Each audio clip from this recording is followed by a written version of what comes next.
Olá, seja bem-vindo ao nosso primeiro curso de Introdução à Bioestatística. Essa é a nossa primeira aula e o nosso tema de hoje vai ser uma noção introdutória aos principais temas da estatística, para que ela serve, quais que são as suas aplicações, como que você pode usar isso no estudo científico de um ensaio clínico. Então, inferência, repetindo, o que é inferência estatística, né? É uma operação mental que permite calcular o parâmetro populacional a partir do amostral, que a gente chama de estimativa. E para toda estimativa, a gente tem o que a gente chama de um grau de confiança, ou intervalo de confiança. Então, eu posso dizer que uma criança tem a idade média do primeiro diagnóstico de leucemia aos 12 anos, com um intervalo de confiança de 95% entre os 6 anos e os 14 anos. É aquela faixa vermelha debaixo da curva, que corresponde a uma certeza de 95%. Ah, mas eu tenho uma incerteza de 5%. Paciência, a biologia é assim, nada absoluto. 5% é uma incerteza bastante razoável, certo? Em biologia. Por quê? Porque a variabilidade é talvez maior do que isso, maior que 5%. Então, normalmente se escolhe esse nível de decisão que se chama nível de significância. Qual é o risco que eu quero correr de cometer um erro, de classificar uma pessoa como tendo tido um efeito ou não tendo tido um efeito? É o chamado intervalo de confiança, né? Um erro que eu vou cometer em torno de 5%. Então, nós temos que aceitar esse erro como a estatística nos preconiza.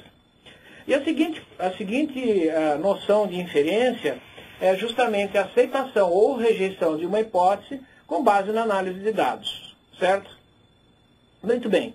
Então, o que são erros de classificação? Aqui nós temos, por exemplo, uma coisa fácil de entender. Vamos supor que a gente meça a glicose no sangue, né, chamada glicemia, em miligramas por decilitro. E nós façamos uma curva de distribuição de todos os normais, todas as pessoas que nós sabemos são normais, e todas as pessoas que nós sabemos são diabéticas. Então, vocês notem que existem pessoas que são claramente normais. Por exemplo, todas que têm abaixo de 100 de glicemia. E tem pessoas que são claramente diabéticas, todas as que têm acima de 110. Mas existem pessoas que têm uma glicemia que pode ser diabetes ou não. Então, ela é normal ou diabética? Aqui a estatística vai ter que decidir, porque olha, gente, se você decidir que a pessoa é normal e tratar como diabética, vai estar problema. E se você decidir que ela é diabético e que ela é normal, não vai ser tratada, ou se ela é diabética vai ser tratada, são dois problemas que representam erros. Esses são chamados erros de classificação. Então, aqui no gráfico existem os dois tipos de erro. Um é chamado de erro alfa e outro é chamado de erro beta. Né? O erro alfa e o erro beta, eles interceptam em 107,5. Quer dizer, esse valor de 107,5, né, que parece ser meio mágico, né, mas ele é o valor que é a diferença entre você cometer um erro alfa ou um erro beta. Então, quais são esses erros? Vamos imaginar que nós tivéssemos um oráculo que dissesse para nós o que é a realidade. Né? Por exemplo, se o Glivec tem efeito ou não tem efeito na leucemia. No nosso estudo, nós vamos determinar com certo grau de incerteza se ele tem efeito ou não tem efeito. Então, por exemplo, se a realidade for que esse Glivec tem efeito, e nós determinamos no estudo que ele tem efeito, então nós conseguimos atingir a verdade. Né? Agora, se o Glivec mostrar que não tem efeito, e na realidade também não tem efeito, então, de novo, nós chegamos à verdade. Mas, se a gente estudar a amostra, determinar que tem efeito, e na realidade não tem efeito, nós estamos cometendo um erro chamado tipo 1, ou alfa. O inverso.